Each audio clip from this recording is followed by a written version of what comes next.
If you don't let Jake Paul win, he's going to kill you 9 days later. Or just kill your 2 best friends. The entire internet went completely silent when Bryce Mitchell decided to go live and start dropping these absolutely wild claims about Jake Paul. He's out here connecting Paul to that tragic car accident that took Anthony Joshua's team members in Nigeria. Zero evidence, completely unfiltered, just pure chaos streaming live. But what he suggested after that initial bombshell is what really got everyone's attention. Let's dive into all the details and see what actually went down. So stupid. So stupid. I mean, I just watched what Bryce Mitchell said, and it's honestly pretty embarrassing. And for a grown adult to come out and say this, it's reckless. He's saying that if Jake Paul doesn't win fights, people end up dead. He thinks he's brave for saying this. It's not smart. That's just saying crazy stuff with no proof. He went further. What Mitchell actually said For losses. I mean, the guy has clearly lost his marbles. He has some kind of mental health issues for sure. You don't get to hint at murder because of a boxing match. It doesn't make sense. Boxers aren't professional hitmen. It's not. You can't demand that you get a win and then just go whack someone. That's not how it works. That's not real life. Okay, Anthony Joshua was in a serious accident. It's a serious, real situation involving real people, and 2 people, unfortunately, lost their lives. December 30th, 2025. That's when UFC's Bryce Mitchell dropped this 13-second video across all his social platforms. This was 9 days after Anthony Joshua completely demolished Jake Paul in round 6 of their December 19th Miami showdown. This was exactly 1 day after Joshua barely survived that horrific car wreck in Nigeria that claimed the lives of 2 of his closest team members. When you go through trials and tribulations and you come out on the other side, you come stronger, wiser, and you learn as you get older. I'm not the same person I was when I was 15, 25. I'm a 36-year-old man now, so I'm a lot more seasoned. And in terms of religion, we're all one under God's eyes. And I pray, that everyone sees that same way that I do. And I just keep God by my side, really. And that's it. I'm in a good place. Mitchell's filming this thing from inside somewhere. Orange jacket, glasses, staring straight into that camera lens. No backup, no explanation, no second thoughts whatsoever. This is, the Giants versus the Patriots, 2007. I mean, the list goes on, but the odds are stacked against me. There's no sporting teams in history that have gone together where it's this big of a difference in terms of skill, experience, resume, height, weight, etc. So this is going to be the biggest upset in the history of sports, and you guys get to witness it, and I get to witness it, and thank God. God is guiding me, Jesus is guiding me, and it's all in His glory in their name. So, this is just a special moment that we all get to be a part of. Amen. So that crash went down December 29th, 2025, right around 11 in the morning local time. Joshua's riding passenger in this black Lexus SUV, cruising down the Lagos Abadan Expressway in Ogun State, Nigeria. Their driver tries overtaking another car at way too high speed and slams straight into a parked truck. Look, that guy did great for someone who's been boxing for like less than a decade. He has had no real professional opponents other than Tommy Fury that were legitimate world-class boxers. I don't even remember what happened in the Tommy. He lost a close decision, but it was a good fight. It was a good fight, though. He's a good boxer. If he wasn't a YouTuber, people would be way more impressed with him. 2 people died right there on impact. Sina Gamey and Latiflut's Iodell, both exactly 36 years old. These weren't just random team members either. They'd been rolling with Joshua for more than 10 years straight. Gamey handled all his strength and conditioning work. Iodell was his personal trainer. Both of them had just finished prepping Joshua for that Paul fight in Miami just weeks before this happened. This sport has helped me so much in my life. I think my jaw is broken, by the way, so it's definitely broke. But, man, that was good. Nice little ass whooping from one of the best to ever do it. So I love this shit, and I'm gonna come back and get a world championship belt at some point. Are you surprised you went 6 rounds with the former 2-time unified heavyweight champion? Honestly, I'm not surprised. I just got tired. Joshua walked away with some bruises and cuts, nothing major. They rushed him to a Lagos medical facility just to make sure everything checked out okay.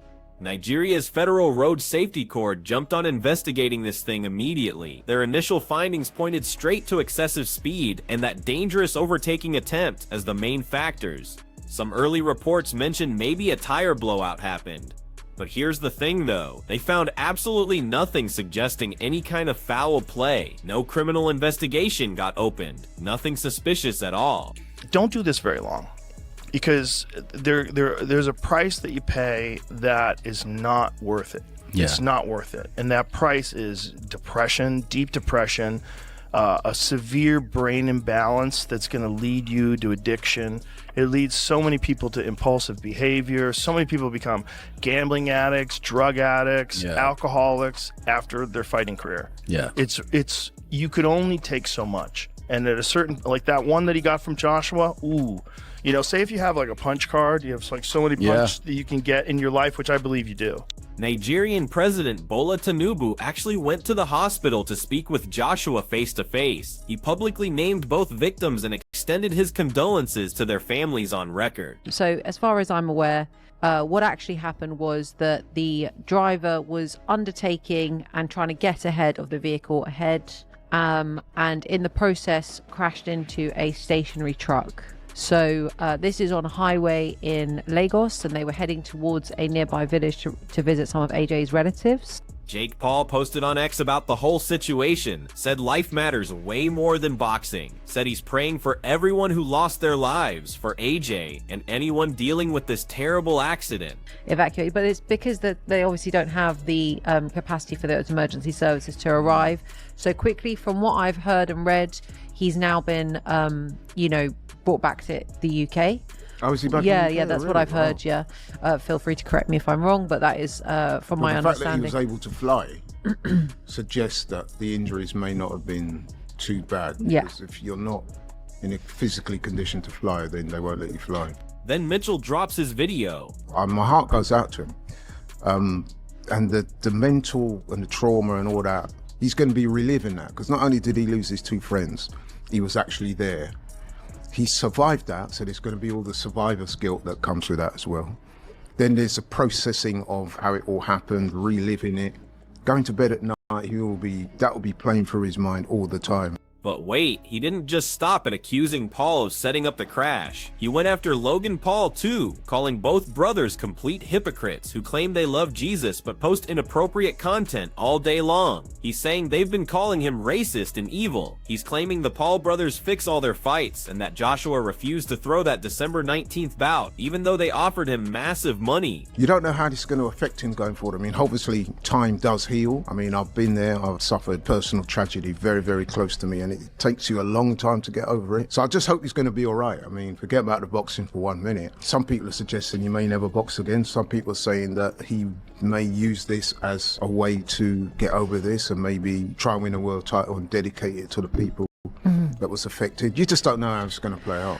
This video exploded instantly. Combat Sports Media called these claims absolutely outrageous and deeply disturbing. Social media users started calling Mitchell brain dead, wondering if CTE might be affecting his thinking. Calls for UFC to step in flooded X immediately. One YouTuber summed up what most people were thinking when he called Mitchell's statement embarrassing and completely reckless for someone his age. I think that Hitler was a good guy based upon my own here's the good stuff. my public education or hailing the Nazis. I really don't think that he was, because I honestly think that Hitler was a good guy based upon my own research. People started seriously questioning Mitchell's mental state and pointing out that professional boxers aren't hired assassins who eliminate people. Fought for his country. He wanted to purify it by kicking the greedy Jews out that were destroying his country and turning them all into gays. They were gaying out the kids. Gaying it up, baby. Queering out the women. They were queering them out. The dudes. They were. You know what her first tranny surgery ever was? Germany. I'm calling it right here, right now, Germany. Happened to be in Germany. Yeah. Hitler took over. You know the books that everybody makes fun of Hitler burning? You know what the books was? Look, the timing created this incredibly toxic situation. You've got a boxer who just scored the biggest victory of his career in years. Two of his closest friends died just days later. Then a UFC fighter who's already known for conspiracy theories decides to connect these events publicly. Where does Bryce Mitchell go from here? Because Dana White can't sack him, can't kick him out of the UFC because Dana White's such a big pro free speech. So he's gone himself into a bit of a... This wasn't Mitchell's first time stirring up controversy. This wasn't even his most extreme public statement, but this was definitely his most direct accusation against a real public figure in connection with actual deaths. After seeing the Jake Paul accusation video. I mean, the guy has clearly lost his marbles. He has some kind of mental health issues for sure. You don't get to hint at murder because of a boxing match. It doesn't make sense. Whether driven by... To really understand why Mitchell made these wild accusations, we need to look at what happened 9 days earlier in Miami. The fight that supposedly triggered this whole alleged retaliation situation. Anthony Joshua was in a serious accident. It's a serious, real situation involving real people, and 2 people, unfortunately, lost their lives. So, for Bryce Mitchell to come out here and make a conspiracy of it, it's crazy. Turning it into a conspiracy, it's like he's on the internet at 3 in the morning just like surfing conspiracy theories and just randomly came up with this. The fight that started everything. Whatever you think of Jake Paul, surely that now puts an end to the fixed fight narrative. Like, his mouth is in bits. This was not a fixed fight. No matter how much you dislike it, it was what it was. December 19th, 2025, the clash between Jake Paul and Anthony Joshua represented everything people either love or hate about modern boxing. You had this YouTube personality sitting at 12 wins and 1 loss, stepping into the ring against a 2-time unified heavyweight champion, carrying Olympic gold and 26 knockouts and 29 total wins. I think for me now, I just want to see Jake Paul in a competitive fight, and that's the problem with the direction he's been going in. Is he puts on big fights but not competitive fights. Fighting Chavez Jr., that was an easy win. Nate Diaz, an easy win. Mike Tyson, an easy win. Anthony Joshua, not competitive for the opposite reason. He's completely not expected to win, and it wasn't competitive for me. The whole promotional campaign treated this fight like some existential battle for boxing's very soul. Paul positioned himself as the disruptor, challenging all the traditional gatekeepers. Joshua embraced being the purest champion whose job was ending what tons of people viewed as a complete circus sideshow that had invaded their sport.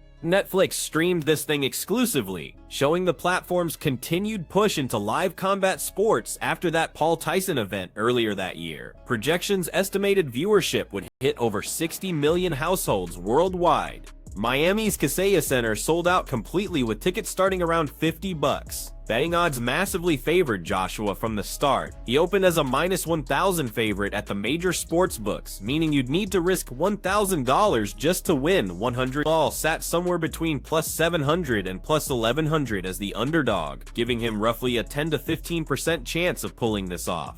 But here's the crazy part. 83% of bets at DraftKings landed on Paul. Casual fans chasing that massive potential payout drove those numbers. Critics were already calling this matchup completely one-sided before anyone even entered the ring. Joshua stands 6'6" with an 82-inch reach compared to Paul's 6'1" frame and 76-inch reach. Joshua had been trading punches with elite heavyweights like Vladimir Klitschko, Alexander Usyk, and Francis Ngannou. Paul had built his entire record mainly against aging legends and MMA veterans trying their hand at boxing. At that final press conference, Joshua talked about his mental state, describing himself as a seasoned 36-year-old man who had grown through trials and tribulations. Paul kept up his signature confidence despite those odds, comparing the fight to the greatest upsets in sports history. When that opening bell rang, Paul went with this evasion strategy that frustrated Joshua and the entire crowd. He's constantly circling along the ropes, grabbing onto Joshua whenever he got close, and occasionally dropping to his knees in movements that looked more like attempted wrestling takedowns than actual boxing technique. The commentary team ripped his tactics apart. The referee kept issuing warnings. The crowd grew more restless by the minute. Joshua stayed patient through those early rounds, using his jab to control distance while eating Paul's occasional shots.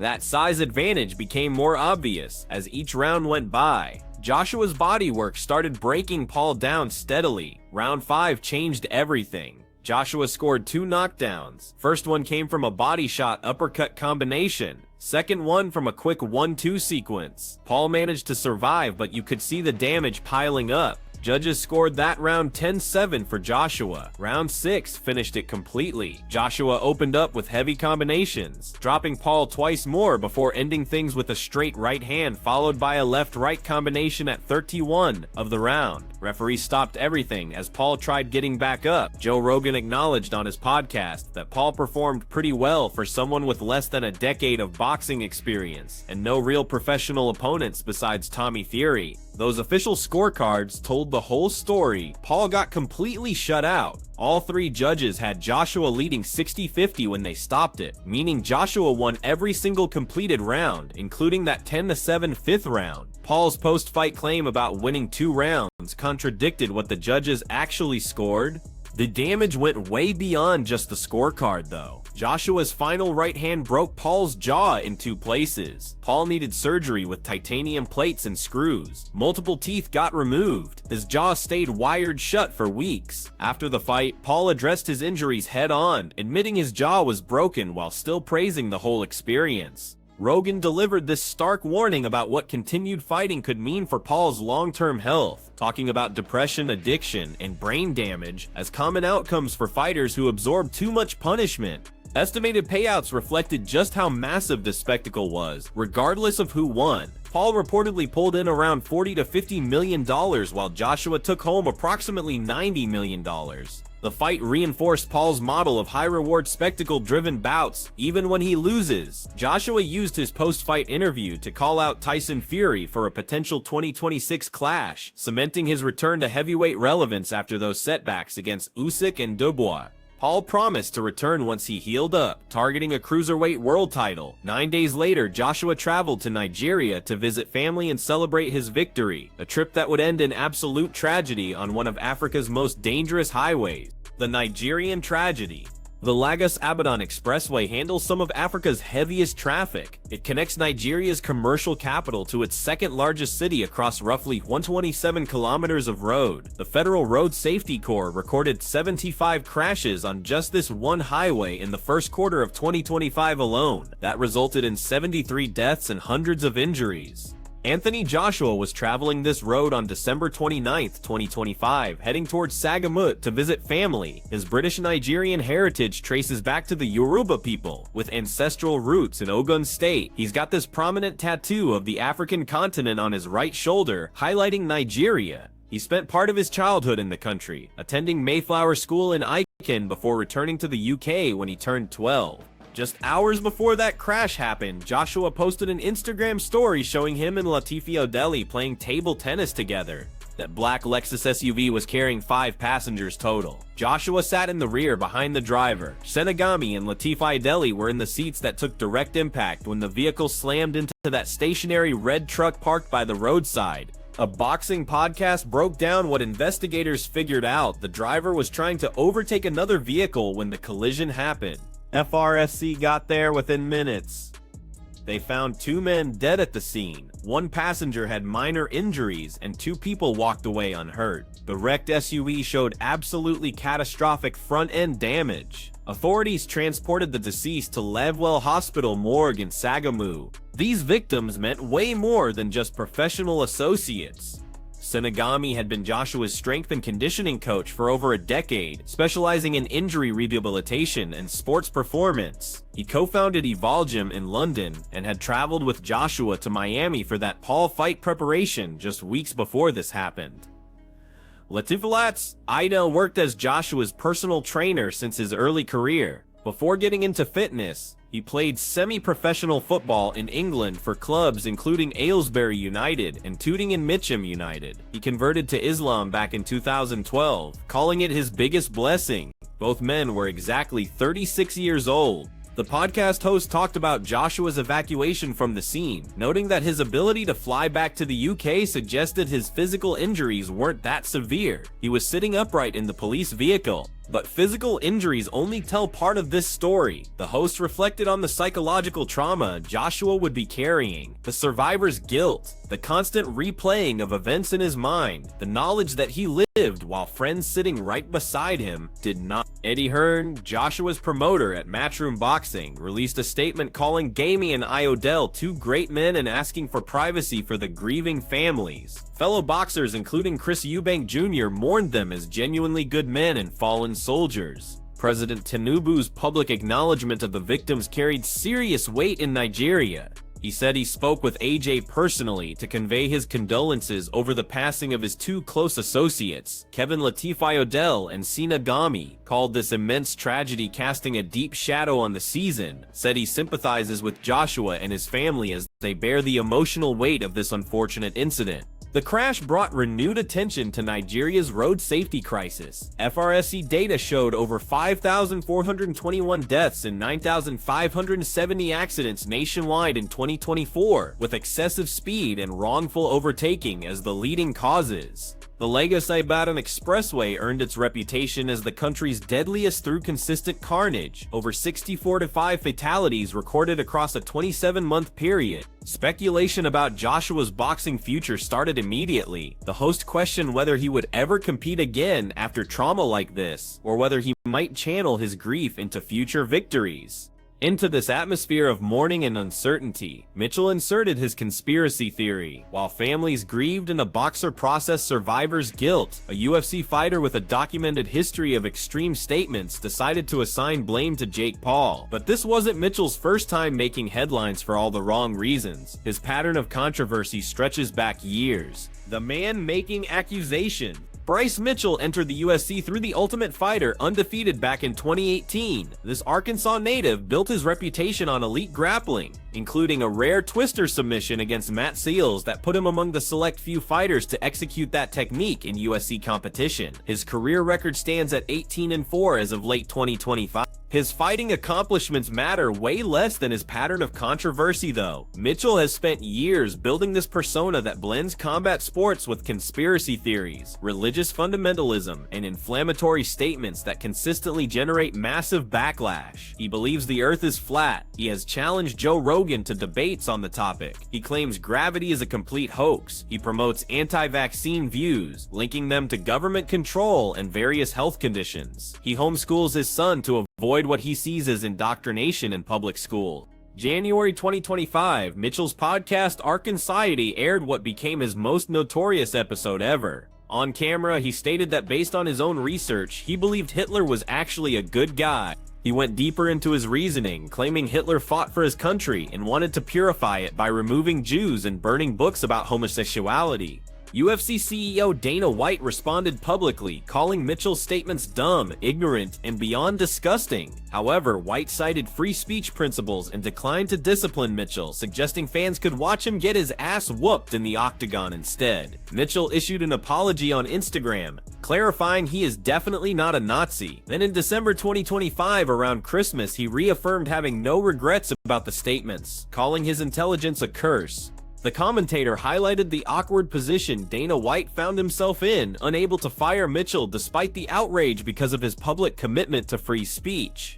Mitchell maintains close ties with Jake Shields, a former UFC fighter turned far-right commentator. The two train together, appear on each other's podcasts, and publicly support one another through various controversies. Shields defended Mitchell after Dana White's criticism and shared similar views on conspiracy theories, vaccines, and mainstream narratives. Mitchell's recent fighting career shows mixed results. He suffered a first-round knockout loss to Josh Emmett at UFC 2096 in December 2023, and a second-round submission loss to John Silva at UFC 314 in April 2025. He bounced back with a unanimous decision victory over Said Nurmagomedov on July 26, 2025, surviving an early knockdown to grind out a win through grappling control. Some observers wonder about CTE influencing Mitchell's increasingly erratic public statements. Research from Boston University shows over 90% of examined former NFL players had chronic traumatic encephalopathy, with similar findings emerging in boxing and MMA. Symptoms include impulsivity, paranoia, mood swings, and delusional thinking. One commentator directly questioned Mitchell's mental state.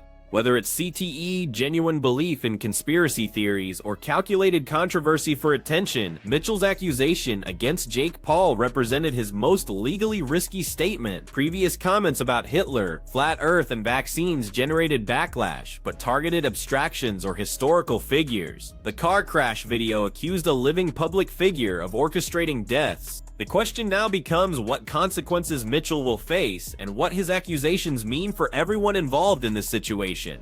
Legal and ethical implications. The legal framework around Mitchell's accusation creates real exposure. By suggesting Jake Paul orchestrated fatal violence as retaliation for a boxing loss, Mitchell potentially committed defamation per se. False statements that harm reputation without requiring proof of damages because they allege criminal conduct. Paul's team had already shown willingness to pursue legal action. Following the Joshua fight, Paul announced he was going after critics claiming the bout was rigged, pointing to his broken jaw as proof of authenticity. Mitchell's accusations escalate way beyond fight-fixing claims into territory alleging murder. For a defamation case to work, Paul would need to show Mitchell's statements were false, made with actual malice or reckless disregard for truth, and caused harm to his reputation. The complete absence of evidence supporting Mitchell's claims strengthens any potential case. Nigerian authorities attributed the crash to road conditions and driver error. No investigation into foul play was opened. No evidence connected Paul to any aspect of the incident. The ethical dimensions go way beyond legal risk, though. 2 men died. Their families are grieving. Joshua watched friends die in a crash he survived. Mitchell weaponized this tragedy for social media engagement without any concern for the human cost of his words. One commentator captured the frustration shared across the combat sports community, calling out Mitchell for turning a real tragedy involving real deaths into conspiracy content. Calls for UFC discipline intensified after the video's release. Fans argued the promotion had tolerated too many of Mitchell's inflammatory statements without consequence. Others noted the UFC's historical reluctance to police fighter speech outside committed conduct. The incident shows broader issues within combat sports. Conspiracy theories have been part of this industry for decades. From fixed fight allegations dating to boxing's earliest days to modern claims about Paul's opponents. The intersection of celebrity influence, massive paydays, and social media amplification creates perfect conditions for speculation, regardless of evidence. Jake Paul himself sits at the center of this ecosystem. His career generates controversy by design. Critics have accused him of cherry-picking opponents since his first professional fight. Former UFC champion Michael Bisping called him a coward for targeting aging legends and undersized opponents. These legitimate criticisms about matchmaking get mixed up with baseless conspiracy theories about scripted outcomes. The fixed fight narrative persisted even after Joshua's dominant victory. A modern YouTuber pointed to Paul's shattered jaw as definitive proof that the fight was real, arguing the injury should end any rigging speculation. Mitchell's accusations represent the extreme endpoint of this speculation.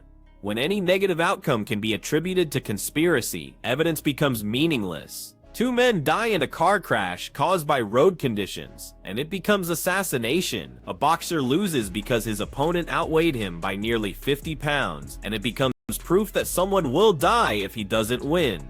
The MMA boxing crossover era amplified these dynamics. Paul's model of fighting spectacles over competitive matchups generates engagement, but also skepticism. Every mismatch, whether favorable or unfavorable to Paul, fuels theories about authenticity. His Netflix deal brought combat sports to audiences unfamiliar with the sport's norms, creating new generations of fans and critics simultaneously. One YouTuber said, "What many fans want to see going forward, competitive fights that actually test Paul's abilities rather than spectacles stacked heavily in either direction." For Mitchell, what happens next remains uncertain. The UFC has shown no indication of punishment despite the controversy. His pattern suggests he may double down on the accusations or pivot to completely new provocations. His association with fringe figures like Jake Shields provides an echo chamber that reinforces rather than challenges his views. For Joshua, recovery extends beyond physical injuries. The emotional toll of losing friends who had been with him for over a decade, of surviving a crash that killed people sitting beside him, defies easy processing. His boxing future remains unclear, with talk of a 2026 Tyson Fury fight now overshadowed by questions about whether he will or should return to competition. For Paul, the incident adds another chapter to a career defined by controversy. He recovers from a broken jaw while facing baseless murder accusations from a UFC fighter he has never met. His response of prayers for the victims, rather than engagement with Mitchell's claims, represented unusual restraint for someone who built his brand on feuds. The families of Sinagami and Latifi Odella received the cruelest treatment of all. Their grief became content for a conspiracy theory. Their loved ones' deaths became evidence for an accusation with no foundation in reality. The machinery of social media engagement transformed tragedy into controversy without pause for basic human decency. Combat sports will keep generating conspiracy theories. Jake Paul will keep generating controversy. Bryce Mitchell will likely keep making inflammatory statements. The question is, what accountability exists when speculation crosses into accusation and tragedy becomes content?